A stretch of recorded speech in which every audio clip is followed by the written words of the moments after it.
delivery rider ka or 10BS driver at nandito ka sa Green Hills, wala kang makainan na karinderya, mag fast food ka na lang, ituturo ko sa inyo yung may free parking. Okay, nandito ako sa Connecticut Street. Yung sa likod ko, EDSA, galing ako ng EDSA. Ito yung Connecticut papunta ng Green Hills.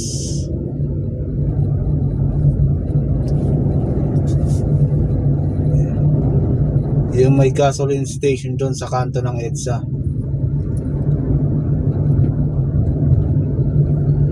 Karamihan kasi dito mga kainan, halimbawa sa Green Hills Shopping Center ka mag pa-park, may bayad.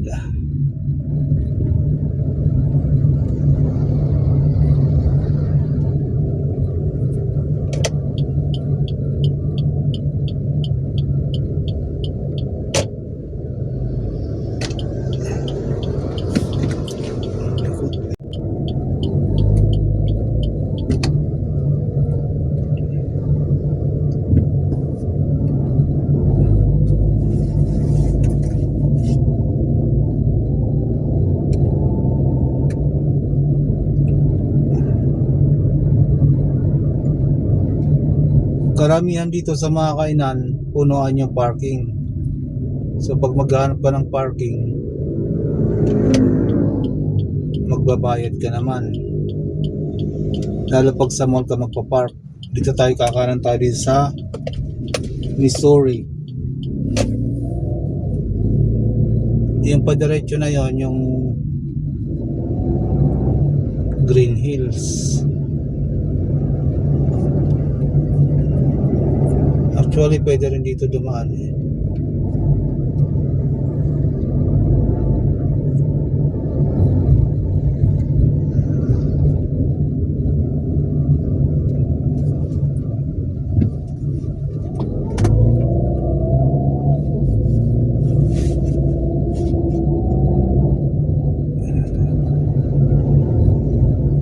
Ito naman yung Annapolis Street. Dito may mga parking din dito sa harap ng Jollibee or Chowking,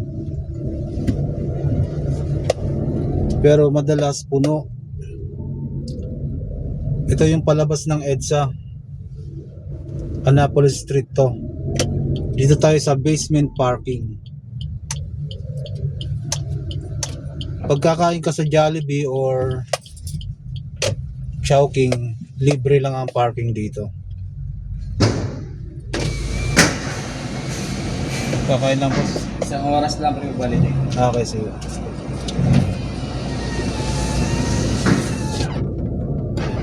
Ayan, isang oras lang ang free parking. Pagka lumagpas ka, magbabayad ka na.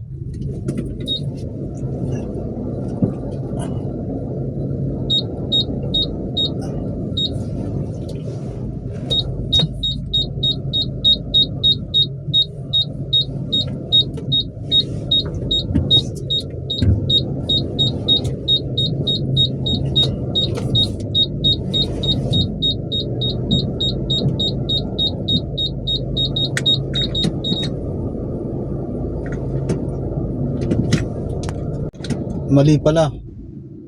Ngayon ko lang nabasa. Hindi pwede mag-park ng nakatalikod. Kailangan nakaharap. Hindi ko agad nabasa yun ah.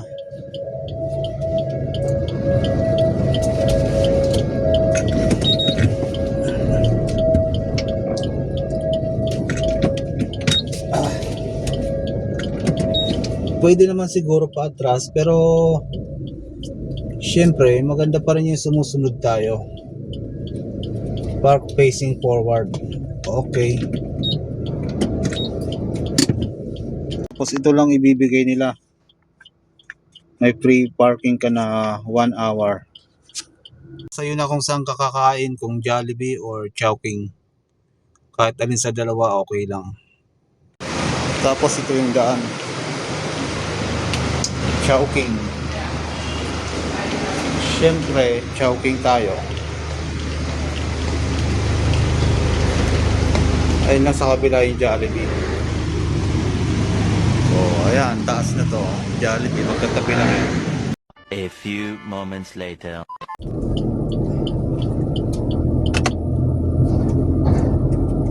Oh, di ba? Nakakain na, nakapag-CR na, libre pa yung parking.